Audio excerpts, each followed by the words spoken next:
Olá pessoal, estamos aqui começando mais uma live do programa Parlamento Aberto, segunda-feira, 5 de abril de 2001. Hoje falaremos com a Lia Mara, que é presidente do Conselho Municipal da Mulher. Vamos falar aí sobre as ações que ocorreram durante o mês de março, né, por conta das atividades voltadas aí ao Dia da Mulher, que, né, dentro do contexto do 8 de março, mas também outras ações que estão sendo desenvolvidas aí pelo Conselho, né, até iniciar a nossa conversa aqui, falando um pouquinho. Olá, Lia Mara de Oliveira, muito obrigado pela sua presença. Seja muito bem-vinda aqui em mais uma live do programa Parlamento Aberto. Oi, boa tarde, Eric. Como eu estava dizendo aqui... Só acertar aqui o volume. Fique à vontade, fique à vontade. Tá, pois não. Tá, agora eu estou te ouvindo bem. Beleza. Nós fizemos aqui um teste faz uns 10, 15 minutos atrás, justamente para a gente se acertar. Eu sei que como eu estou fazendo live todos os dias, Elia, então, para mim, se tornou uma coisa meio normal. Mas eu sei que para as pessoas que participam, eventualmente, em lives, tem aquela coisa de se ajeitar. Então, fique tranquila que a gente sabe como como fala, as pessoas se ajeitando aí para conseguir fazer a live. Mas, como eu estava dizendo, primeiramente, eu gostaria de agradecer muito a sua presença, a sua disponibilidade. A senhora que tem uma história tão bonita aí de luta, de enfrentamento também, e de muita colaboração, de muito desenvolvimento dentro da luta feminista. Então, para mim é um prazer enorme falar aqui com a senhora, recebê-la nesse início de tarde aqui do dia segunda-feira, 5 de abril. Muito obrigado, viu? Eu que agradeço, Eric, para a gente estar mais uma vez aqui, né, conversando um pouco, trocando ideias nessa pandemia que não está fácil. Então, eu que agradeço de estar mais uma vez conversando com vocês do Parlamento Aberto. Obrigada. Bacana. Realmente a pandemia não está fácil, vamos falar também sobre isso. Mas eu gostaria que, inicialmente, né, a senhora explicasse um pouquinho para o pessoal que está aqui participando, está vendo a live, e também outros que virão depois, né, que verão depois, o que significa o Conselho Municipal da Mulher, como que ele trabalha, como ele é composto, como que é o mandato, como se define as ações aí, de articulação que ele desenvolve junto ao poder público. Queria que a senhora desse uma geral sobre o trabalho do Conselho Municipal da Mulher, já que a senhora hoje preside ele, né? Sim. Então, o Conselho Municipal da Mulher, nós somos, né, em 28 voluntárias, porque 28 são 14 titulares e 14 suplentes. Então, somos voluntárias, não ganhamos nada para isso, somos vinculadas à administração municipal, o Conselho é vinculado à administração municipal. Qual é a finalidade do Conselho, Eric? Ter políticas públicas, né? Ir atrás de políticas públicas do combate à violência às mulheres. Então, nosso papel é levar para a administração sugestões de políticas públicas a serem implantadas no município que venha no combate à violência contra as mulheres.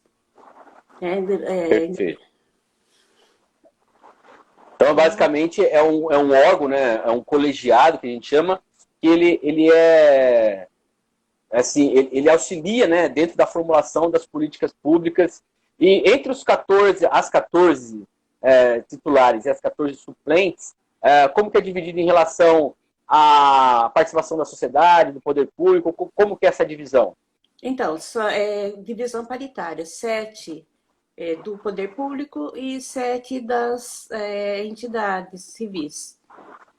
Tá, então é paritário. Aliás, 7 não, desculpe, né? Daí são 7 titulares, Seria. então 7 suplentes, são 14 7... e 14. Entendi, perfeitamente, né? Então são entre as titulares e suplentes. E aí, a gente, só fiz essa introdução, porque acho que é importante as pessoas que não têm noção do que é o conselho, né? A gente vê sempre muito o conselho participando das atividades da Câmara, inclusive no último dia 24, se eu não me engano, teve uma reunião lá junto com a Procuradoria Especial da Mulher, que a senhora participou também. Queria que a senhora falasse como que é a relação do Conselho com os órgãos públicos, né? De que maneira vocês se introduzem nos órgãos públicos a partir de reuniões que são sobre temas específicos, reuniões ordinárias, como que isso acontece? Érica, geralmente a gente procura se envolver, né, nas reuniões que são de interesse às mulheres. Então, como que a gente faz? Nós participamos no dia 5 de março daquela reunião pública, né, que era para ser uma chamada que teve que ser mudada para reunião pública para discutirmos as políticas públicas para as mulheres do município. Então, foi através da Procuradoria Especial da Mulher que nós, e o Conselho também teve essa participação, junto com a Procuradoria. Então, às vezes, nós não somos chamados, mas se é interesse das mulheres do município, nós vamos, às vezes, até a entidade, até a Câmara tal, e falamos, olha, nos chame porque é do interesse das mulheres, não interesse do Conselho, mas interesse das mulheres. E o que tem que especificar, Eric, que é um trabalho totalmente voluntário. Sim, né? sim. Nós não temos caixa, inclusive no mês de março foi praticamente a divulgação da cartilha Mulheres. E essa cartilha, no dia 5, através de uma advogada que faz parte da rede de combate que nós temos também, essa rede que foi criado um grupo de trabalho, e uma advogada se propôs, sabe, foi todo assim um trabalho de rede realmente, para que a gente conseguisse imprimir algumas cópias dessa cartilha. Então, é totalmente assim, depende de boa vontade, para tirar cópias, para se deslocar de lugares, né? Então, depende, muitas vezes vai do bolso nosso. Entendi. Agora, já que a senhora já citou a cartilha, eu ia falar sobre ela. Explica um pouquinho o que significa essa cartilha, como que pode ter acesso, dá um detalhamento aí sobre esse conteúdo, que foi talvez, pela pesquisa que eu fiz aqui, foi o principal lançamento que teve por conta do momento nosso aí de pandemia, de distanciamento social, né? A cartilha acabou sendo aí um produto importante nesse momento. Eu queria que a senhora falasse um pouquinho dela, qual que é o conteúdo, o acesso, como que tem acesso a ela. Tá, falo sim. Inclusive está aqui. Ó. Tá? Essa cartilha, em 2018, dia 8 de março de 2018, através da Procuradoria Especial da Mulher, que à época era a Nancy Tami, que era coordenadora, né, da Procuradoria Especial da Mulher, surgiu esse grupo de trabalho de rede de atendimento e proteção às mulheres. Deste grupo, em outubro de 2020, foi concluída a cartilha Mulheres. Essa cartilha, Eric, dá para ter acesso, além no site da Prefeitura, com melhor acesso está o site da Câmara. Você entra na página inicial da Câmara, no último item da página inicial tem a cartilha Mulheres em PDF. Tá? Então, tem esse acesso. Sabe eu ia falar isso, sabe que eu ia falar isso, né? Olha, gente, mais fácil de encontrar é no site da Câmara, mas já que a senhora falou, eu fico feliz, fico até envaidecido por saber que o nosso trabalho está sendo visto dessa forma. Mas pode continuar. Sim. Em todo lugar que eu vou, eu falo, ó, o melhor acesso é lá no site da Câmara. A gente tem que divulgar, né, Eric, até um papel social nosso, papel social da Câmara, esse acesso do contribuinte ao que a Câmara oferece. Então, às vezes, eu não sei, tem muita coisa no site, Inclusive, parabenizo mais uma vez essa iniciativa de vocês do Parlamento Aberto. Tá? Fico muito feliz de ter dado certo, de ter já passado um ano, né? E vocês estarem mantendo ainda, né? E que permaneça. Então, o que diz essa cartilha, Eric? Além de falar das entidades e grupos que compõem esse grupo de trabalho, também fala dos tipos de violência contra as mulheres, que além das descritas na Lei Maria da Penha, foi acrescida aqui a violência obstétrica, tá? E o cárcere privado e o comportamento controlador entre parceiros íntimos. Então, está bem super explicado aqui. Além, né, de todos os serviços que tem aqui na nossa cidade de combate à violência à mulher. Que legal. Realmente, pessoal, a cartilha ficou muito legal, eu dei uma olhada nela aqui.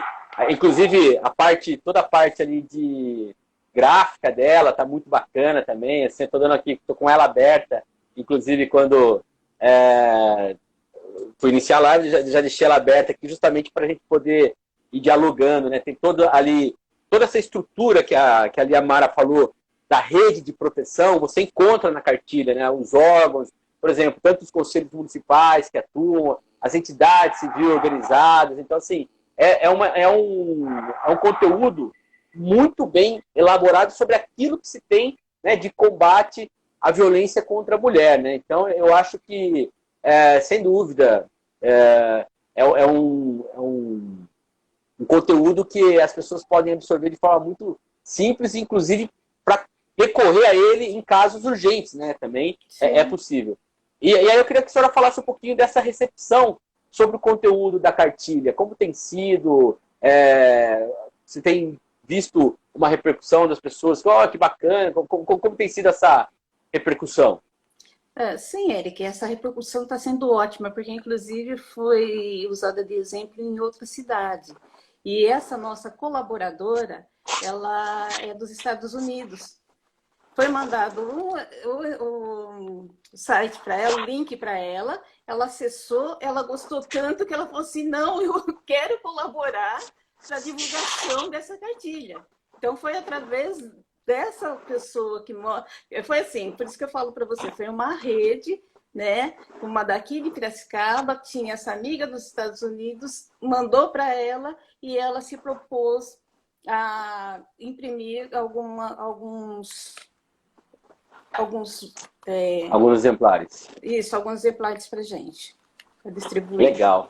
Que, inclusive, no dia 5 de março, eu entreguei para o vereador Pedro Kawai, o vereador Paulo Paranhos, entreguei para o vereador Gilmar Rota, que, inclusive, nesse mesmo dia, eu entreguei as sugestões, porque, além da cartilha, esse grupo de trabalho tirou sugestões de políticas públicas a serem entregues aos, então, candidatos a prefeito. Então, Legal, que bacana, que bacana.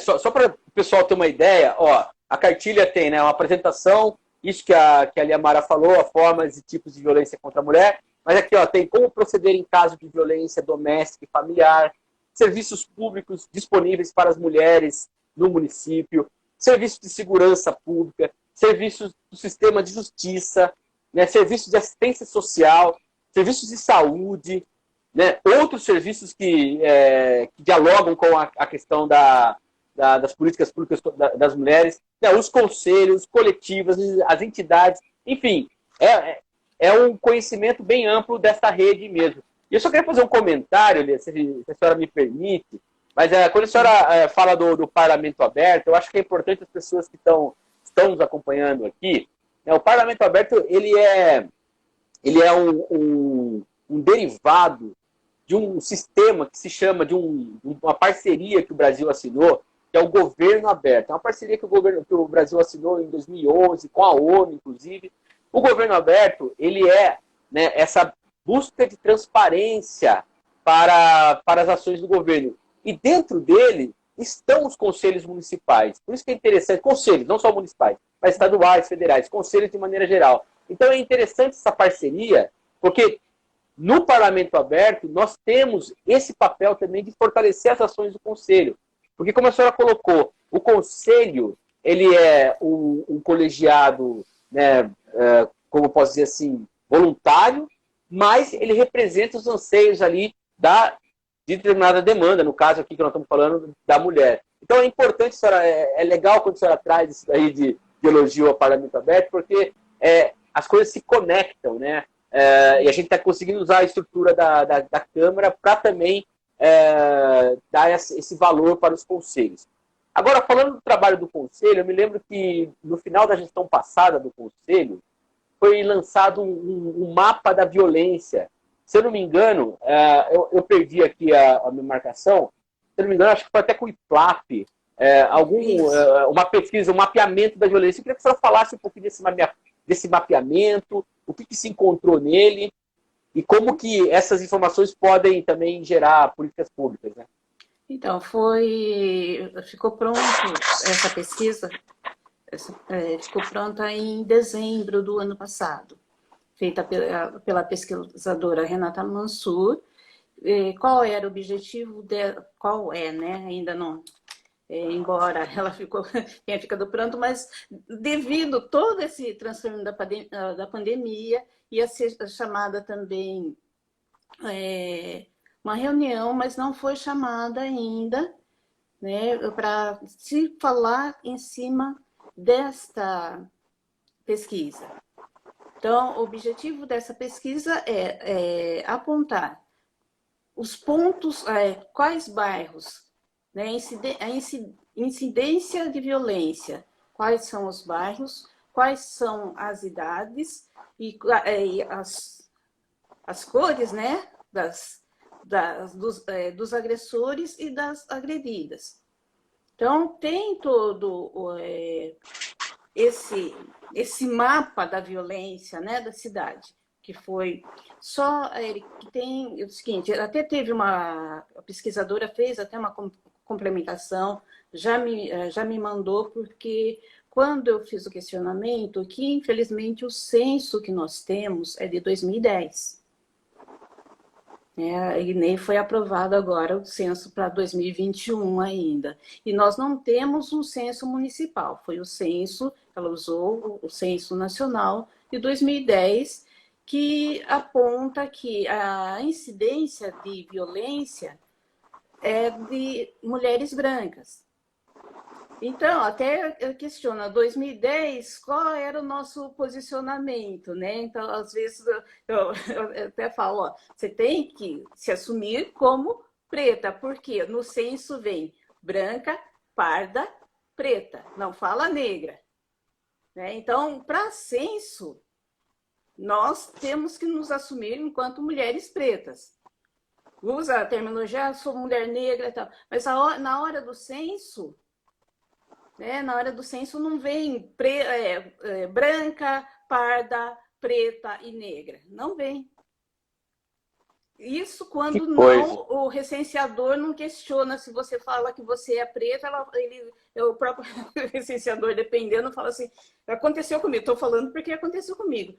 Mas você não é tão preta, você é parda? Eu falei, não, parda é cor de envelope, eu não sou.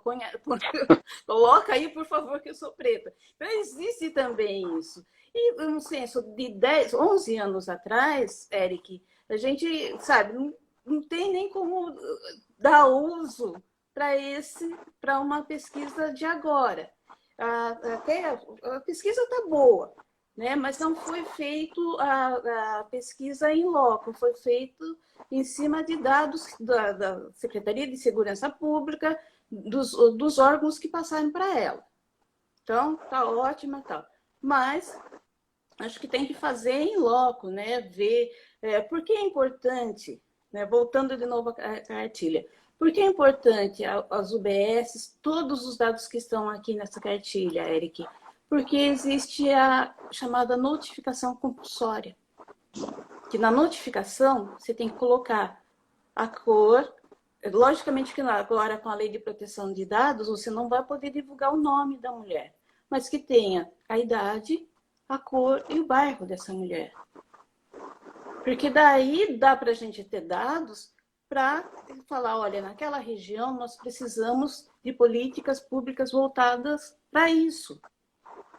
Né? Até para diminuir a violência. Será que se colocar um centro comunitário não ajuda? Daí fala da transversalidade. Né? Isso é interessante. Isso que até eu gostaria que a senhora falasse sobre transversalidade, que foi a partir dessa palavra, inclusive, que teve uma confusão, né, sobre o significado da transversalidade dentro das políticas públicas para as mulheres. Eu queria que a senhora explicasse, então, essa questão da transversalidade. Eu acho importante esse esclarecimento. Então, mas mesmo assim, deixa eu até fazer um parêntese aqui, que o conselho ele vai tratar de gênero, né? Então, está dentro do gênero feminino, nós temos que ter um olhar para essa pessoa. Sim, claro. Do gênero feminino. Então, a transversalidade que eu estava falando, né? Se construir, vamos falar assim, em palavras mais simples. Se construir, por exemplo, no centro comunitário, tem aulas de violão, não sei o quê. E essas pessoas vão para esse centro.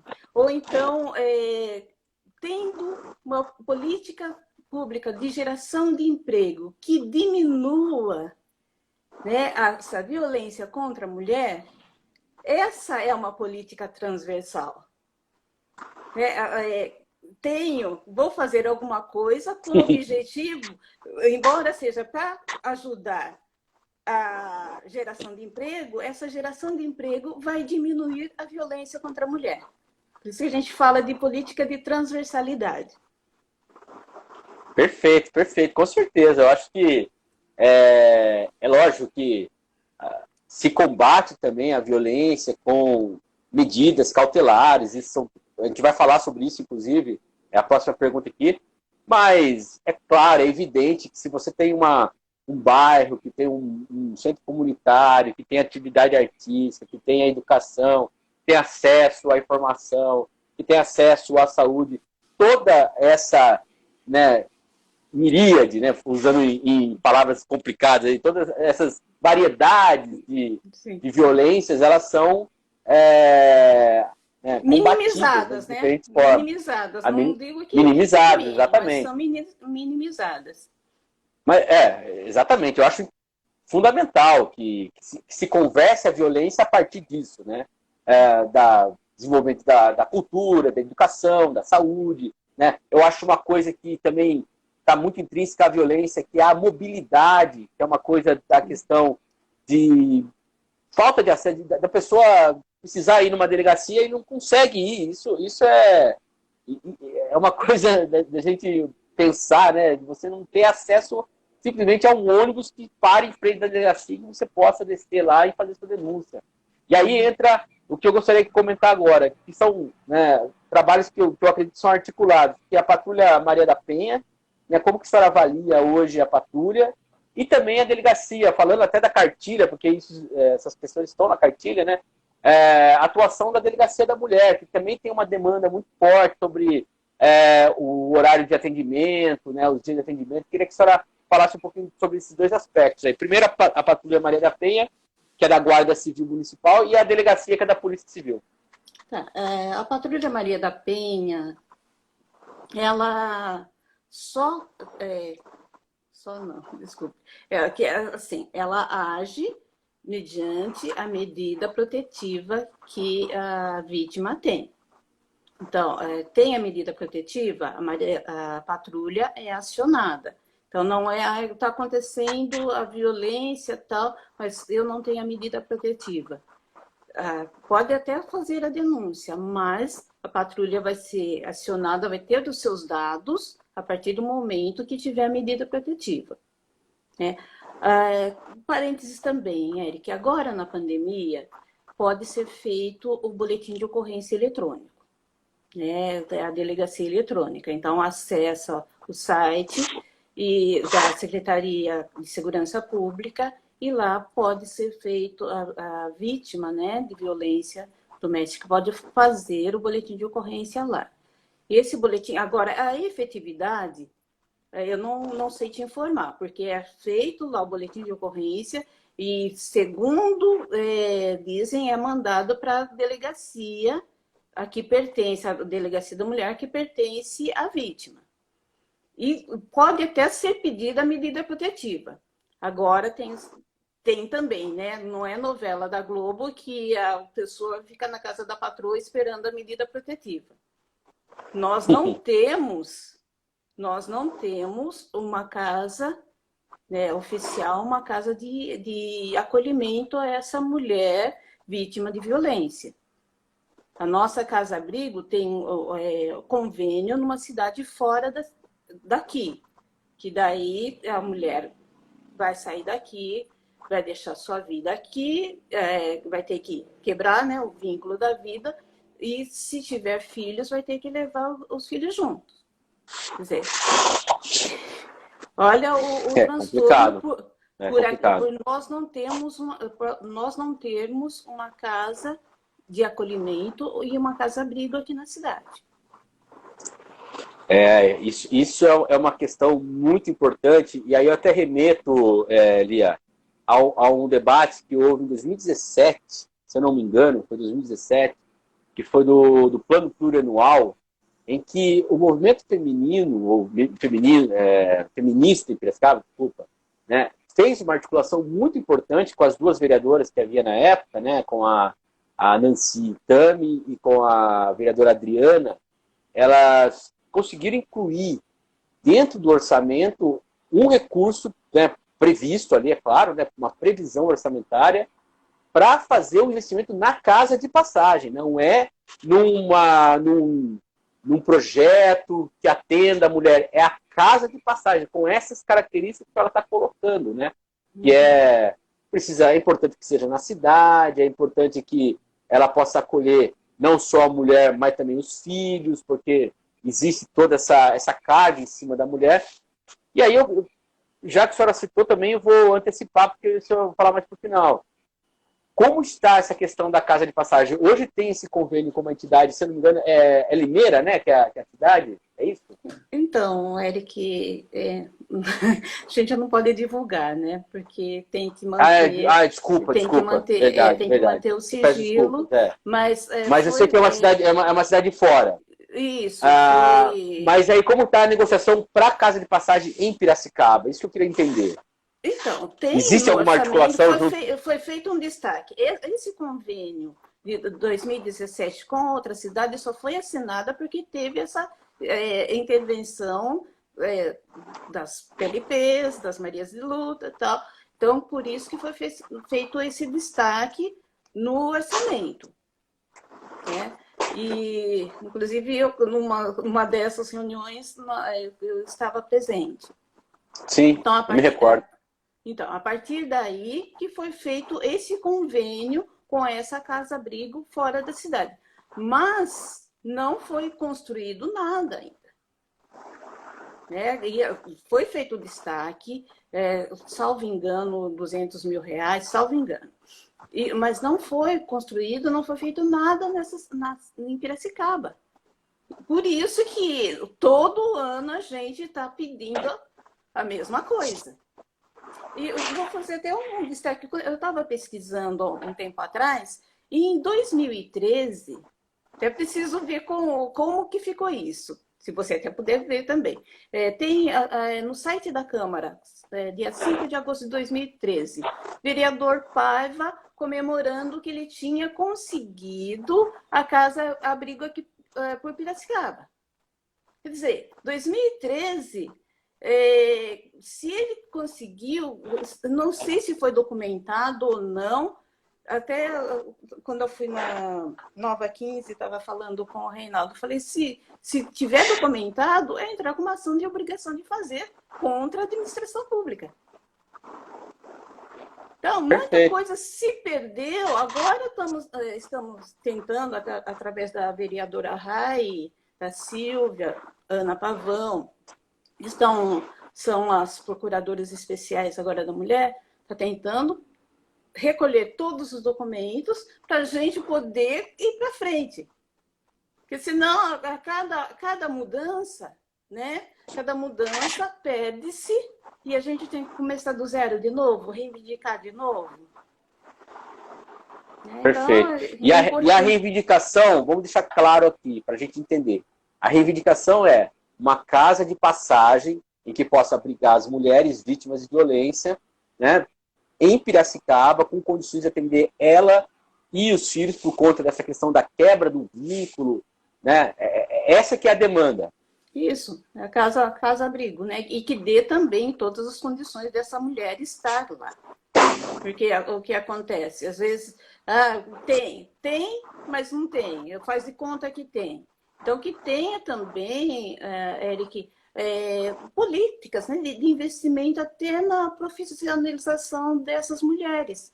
Porque o que acontece? Às vezes a mulher depende financeiramente do agressor, não consegue sair desse ciclo de violência porque não tem uma qualificação profissional ou tal, um desemprego, não tem uma geração, que tenhamos um programa de geração de renda. Acho que isso é importante. A senhora contou, né, está contando sobre a casa-abrigo, né? A negociação, pelo que me recordo, até no período do PPA, era com a gestão passada. Esse diálogo com a gestão atual, que mudou, já foi iniciado? Vocês já levaram essa demanda diretamente, seja, se não para o prefeito, pelo menos para a secretária de Desenvolvimento Social, né, a Euclídia? Existe já algum diálogo nesse sentido? Bom, existe extraoficial porque a SMAD pertence a esse nosso grupo, né, de trabalho. E nós continuamos nos reunindo ainda. Com o prefeito, nós ainda não conseguimos nos reunir. Eu até pedi uma agenda, só que daí entra a pandemia, entra não sei o quê. Na primeira semana, pedi que fosse na primeira semana de março, e a secretária falou, olha, ele não garanto que ele está cheio de compromisso essa semana. E ainda não obtive o retorno. Tá? Então, não conseguimos sentar e conversar as nossas reivindicações ainda com essa administração. No contato com a secretária, vocês tiveram algum retorno com a secretária, né, já que ela participa dessa rede de proteção? Existe algum... Ela entende essa necessidade? Qual que foi o diálogo com ela nesse sentido? Entender a necessidade até entende, Eric, só que a SMADES também está assim, está fazendo o que é possível até no atendimento às pessoas, porque existe um déficit de profissionais, né, da secretaria. Então, faz o que é possível. Entender, todo mundo entende, porque se tivesse, agora, como vai gerir essa casa, nós temos que conversar com a administração, porque é de responsabilidade da administração. Se vai fazer convênio com alguma entidade aqui da cidade, isso é a administração que vai ter que dizer para a gente como que vai ser. Nós temos extrema necessidade. Engraçado, é curioso porque eu me lembro do Centro de Referência da Mulher, lá do passado, que inclusive era uma casa lá na Alferes, e aí foi desmontado, e desde então, essa demanda ela é constante, né? É uma demanda que até agora não teve uma solução, né? É bem complicado isso, né? E assim, só um comentário, né? E em momentos que a prefeitura tinha até dinheiro para fazer, né? Isso que eu acho que é pior, né? Então, e o centro de referência daquela época tinha essa preocupação de profissionalização das mulheres. Então, nós temos o centro de referência hoje, né, que também é uma psicóloga, uma advogada, assistente social. Quem está à frente hoje do centro de referência é a Marilda Soares. Até já sugeri para trazê-la para conversar. Estamos marcados com ela já, viu? Já foi? É que Já marcamos. Já. A Marilda trabalhou até o ano passado no gabinete da vereadora Nancy. Isso, mulher super competente, independente, né? A gente se conhece há algum tempo, tenho grande admiração porque é uma mulher de competência para estar aí. Só, Eric, é competência, mas não tem o pessoal, né? Porque é o convênio feito através do CRAME, né? É o CRAME que contrata para o CRAM. Então, também Entendi. temos, né, essa deficiência. Porque como uma única psicóloga, uma única advogada, uma única assistente social vai pegar toda a demanda da cidade? Não tem como. Então, é por isso que eu falei, Humanamente impossível. Por mais sensível, e são também subordinados a SMADs, por mais sensível que a gestora do SMAD seja, ela não tem condições de efetivar isso. Então, nós dependemos muito da administração. Por isso que o conselho vai lá. Tá certo. Não, tem que ser assim mesmo, tá certo. Agora falando, né, da gente sempre acaba entrando na questão da pandemia, né? Porque a pandemia ela criou uma situação, né? A senhora falou, por exemplo, de cadastro aí, do censo, né? Por exemplo, a questão do cadastro próprio do Bolsa Família em Piracicaba também tá tendo muita reclamação em torno da atualização. Parece que os últimos dados são de 2019, que é um ano, né, pré-pandemia. 2020 não foi feita não teria sido feita, ainda está. É uma discussão que está em voga aí. Mas o ponto que eu quero dizer é o seguinte: crianças em casa, a maioria não pode ir para a escola, dificuldade de acesso à alimentação. O Bolsa Família tem essa característica que a mulher ela é a quem recebe o Bolsa Família, então existe um aspecto diretamente aí ligado à questão da mulher, né? Eu queria que a senhora desse assim, a situação é muito difícil, né? O que tem sido feito? Distribuição de alimento ali pela rede pública municipal de educação, o que tem sido feito e que dá uma também amenizada na situação das mulheres hoje que estão vivendo, né, dentro de casa, às vezes sem acesso à renda, muitas vezes sem, né, acesso à comida. Como que tem sido o trabalho do Conselho nesse sentido? Então, Eric, eu falo que a minha entidade que me indicou, a Casa do Hip Hop, foi a pioneira à arrecadação de alimentos, né, para levar para as pessoas com mais necessidade. Só que chegou num ponto que, né, como dizem, né, como está divulgando, às vezes quem doava está necessitando. Então, caiu a arrecadação. Agora vamos falar de novo da política de transversalidade. A fome, a pessoa está desempregada, passando fome. E, geralmente, né, vem a culpa é da mulher. Né? Sai para o bar, porque bebida todo mundo paga, volta para casa, não tem, a mulher está em casa, não tem o que colocar na panela, gera a violência, né? O alto índice de violência na pandemia. E o pior ainda, o que está acontecendo com a convivência com o agressor, a denúncia diminuiu. Não que a violência tenha diminuído, mas a denúncia diminuiu. Isso é muito grave, né? Muitíssimo grave, né? E as cestas, o conselho assim, como nós somos indicadas por entidades, cada uma vai na sua entidade e pede. Enquanto conselho, nós não fizemos um mutirão de alimentos, né? Tem o fundo de solidariedade, que também nós estamos tentando imprimir algumas cartilhas para colocar, que eles vão entregar cestas básicas agora, final de abril, começo de maio. Estamos correndo atrás para colocar algumas cartilhas também para, né, alertar essa violência, para a pessoa sair desse ciclo de violência, porque às vezes começa a ler, né, e quem sabe vê, olha, não, estou passando por isso. Então, vamos tentar também fazer isso. Agora, que diminuiu, Eric, diminuiu muito e, sincero, eu como pessoa da sociedade civil, não sei o que fazer. Tem a É, ordem as mulheres, né? Também faço parte do grupo das mulheres advogadas. Então, foi feito também uma chamada esses dias, conseguiram entregar bastante cestas básicas e estamos aí tentando fazer a nossa parte. realmente a situação é bem complicada, né? Eu também acompanho, a própria Câmara está com uma campanha, né, também de arrecadação. Mas já que a senhora falou da Casa Hip Hop, e a senhora participa da entidade, inclusive eu já fui várias vezes lá também, acho um espaço histórico em Piracicaba, né?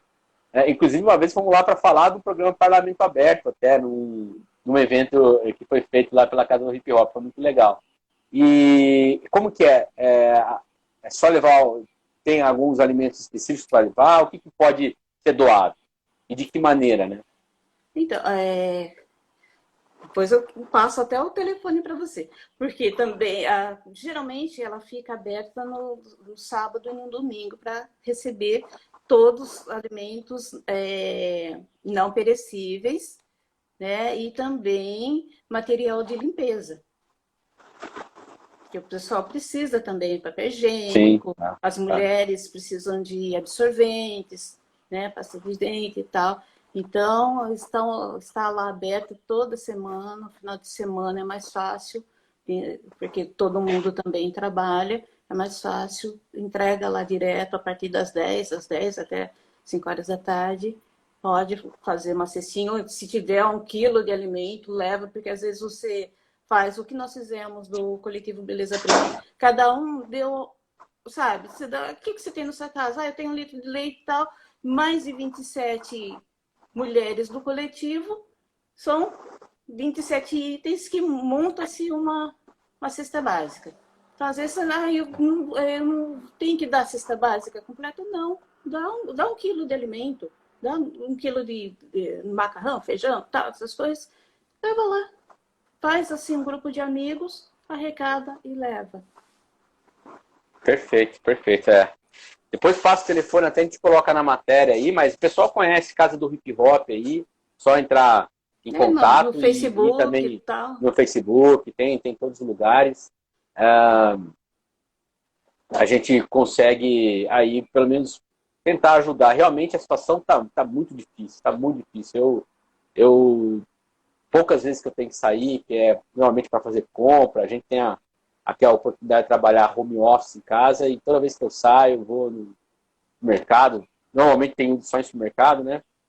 Ou em varejão, e a situação é realmente muito grave a situação que nós estamos passando. Assim, a gente errou muito nessa pandemia enquanto cidade, enquanto estado, enquanto país, e a gente está sofrendo bastante. Agora, sobre a questão lá você falou da violência na pandemia. Quais são os elementos que você consegue verificar que mesmo sem as denúncias, essa violência cresceu, né? De que maneira é possível a gente entender? Até porque, para as pessoas, que muitas vezes elas acham que isso é um pouco anacrônico, né? Você está falando que agora as pessoas não divulgam mais, e cresceu. Mas espera aí, então se não divulga, mas quando divulga, cresceu. Explica o que significa isso para quem não é, né, para quem não tem essa linguagem, não entende o que isso significa, né? Da questão da subnotificação e tudo mais. Eu queria que a senhora explicasse isso daí. Tá. Subnotificação é quando a pessoa não vai, mesmo sofrendo a violência, ela não vai até a delegacia fazer a denúncia. Ou mesmo pela delegacia eletrônica. Até porque delegacia eletrônica você precisa ter internet para acessar. Então, às vezes, você não tem nem internet normal para o seu filho ter a aula online, você não tem nem como acessar. O que acontece? Até, né, se você dá uma ligada para a Fernanda da Patrulha Maria da Penha, ela vai dizer: nós tomamos conhecimento, Por isso que eu falo, às vezes o que é angustiante, né? Para quem até trabalha na Patrulha Maria da Penha, que a mulher liga pedindo ajuda e às vezes ela não pode estar ajudando porque não tem a medida protetiva. Orienta para ir até a delegacia. Delegacia não funciona final de semana, não funciona no plantão. Vai no plantão normal da delegacia. Algumas vezes são desestimuladas a fazer o boletim de ocorrência. Por isso que é a subnotificação. A gente sabe que existe, mas a vítima não consegue concretizar a denúncia. Então, exatamente. É isso que as pessoas precisam entender. Porque várias outras vezes que eu já falei, mas isso aí. Ou seja, as pessoas que estão nas entidades, na polícia, elas veem, elas sabem que está acontecendo a violência, mas a pessoa que sofreu a violência não consegue ter acesso para fazer a denúncia. Seja o acesso físico, de ir na delegacia e fazer, ou mesmo o acesso virtual, que muitas vezes ela não consegue fazer. Mas aí tem a opção do telefone, que é o contra a violência da mulher, é 181, é isso, né? 190 é na PM. 180 você vai fazer denúncia. 180. 180 você faz a denúncia, mas não é de imediato. Qual é a denúncia imediata? 190. Né? Liga lá na PM e fala, olha, estou sendo ameaçada, estou sendo agredido, ou eu vi a minha vizinha sendo agredida. Então, é importante também que quem ver alguém sofrendo a violência também denuncie, Eric. Porque eu acho assim, muitos feminicídios seriam evitados se a pessoa que viu, né? Não é só chamar a polícia depois que o corpo está no chão. Porque eu acho que ninguém leva a facada calada. Leva paulada, como foi o caso do ano passado, aquela do região oeste, que foi morta a paulada pelo companheiro. E em janeiro, aqui teve o feminicídio, aqui em Piracicaba, que também foi facada. Então, alguém leva facada? Eu não sei, pode ser, não vou ficar calada. Às vezes grita, e o vizinho fala, eles sempre brigam e não chamam a polícia.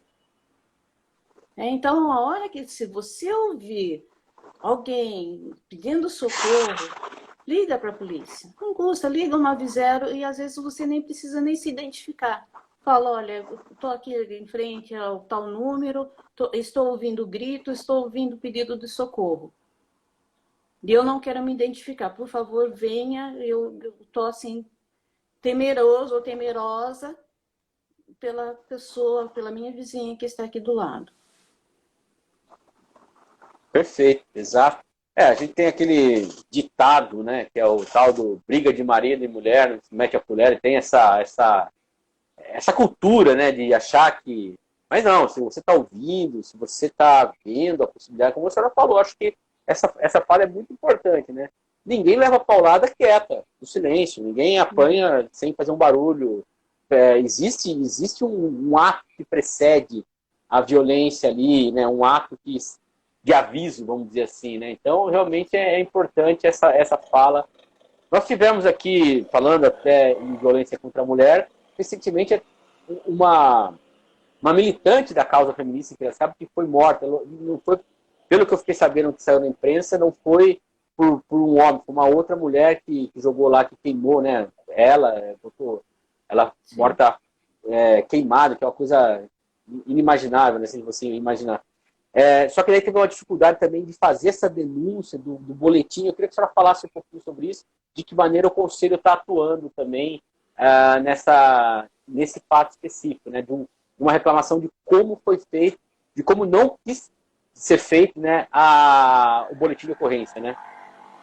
Então, Eric, a Vanessa Bárbara, minha amiga, eu falo, ela tem, para mim está viva ainda, a idade da minha filha. No dia 15 de março, na madrugada de 15 de março, a vizinha, discussão de vizinho, por isso que eu falo, né? Ouviu alguma coisa, denuncie, né? A vizinha jogou material inflamável nela, não vou dizer o que é, porque o próprio delegado falou material inflamável. Sei que foi álcool, pode até ter sido. O material inflamável e jogou fogo nela, né? E... desculpa, Eric, que mexe comigo. Imagina. A PM foi até o local, na madrugada do dia 15, pelo que a gente tomou conhecimento. Foi até o local, fez o boletim de ocorrência, porque da PM, o que tem? Eles fazem o relato e tem que validar o boletim de ocorrência na Polícia Civil. Eles foram até a Polícia Civil, falaram do crime ocorrido, só que o delegado plantonista não lavrou o boletim de ocorrência e também não foi até o local, né, fazer a investigação para ver o que realmente tinha acontecido. A Vanessa veio falecer na terça-feira, e na terça-feira à noite estivemos lá na delegacia. Até então, mesmo com o óbito de Vanessa, que ela foi transferida para São Paulo, ela faleceu em São Paulo. Mesmo com o óbito, não tinha sido lavrado o boletim de ocorrência pela Polícia Civil.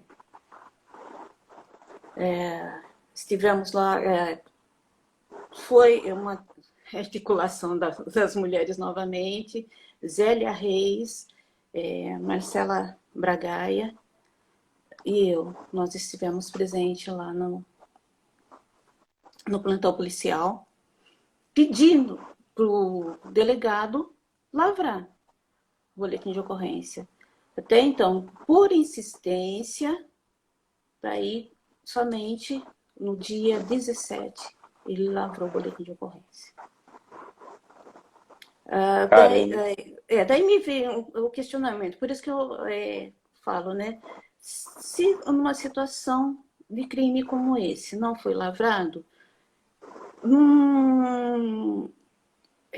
uma violência doméstica que chega no plantão, quantos não foram lavrados, quanto foram desestimulados a fazê-lo? Por isso é importante a gente ter a delegacia especializada de violência à mulher com plantão, 24 horas, porque vai ter um olhar mais sensível à mulher vítima de violência, né? Que dê suporte, que tenha escrivãs, que tenha a delegada doutora Mona Lisa, que as delegadas aqui da Delegacia da Mulher são sensíveis a isso. Só que também elas não podem, por elas mesmas, tomarem a iniciativa de ficar com a delegacia aberta, até porque não tem pessoal para isso e precisam também de autorização do governo do estado para que isso aconteça. Sim. Então, é uma política de estado, né, gente? Não adianta, se você quer que a delegacia fique aberta, fique você lá. Não é assim. É uma política de estado. Ela tem que ter uma visão do estado. Ele tem condições de prover isso, prover recursos humanos, recursos materiais, né, para que isso possa acontecer. E, Amara, olha, infelizmente estamos chegando no final aqui já da nossa conversa. Passou rápido demais. Como sempre, é um prazer enorme falar com a senhora, né, ter um respeito. O programa Parlamento Aberto aqui se sente assim, muito emocionado mesmo em falar com a senhora sempre que é possível, né? E queria só agradecer pelas informações, pelas palavras, pela disponibilidade e deixar aqui sempre à disposição, tanto da senhora, né, do Conselho, da Casa do Hip Hop, do Movimento das Mulheres, do Movimento Feminista, enfim, estamos aqui sempre à disposição, viu? Muito obrigado. Obrigada eu, Eric, mais essa tarde sendo ouvida por vocês. Tá? Muito obrigada e que a gente possa, né, estar fazendo aí o nosso trabalho voluntário, mas com muito carinho, muito amor e que a gente consiga, diminuir o índice de violência e todos os tipos de violência, né? Não esquecendo que a fome também é uma violência. O racismo, fome, falta de habitação.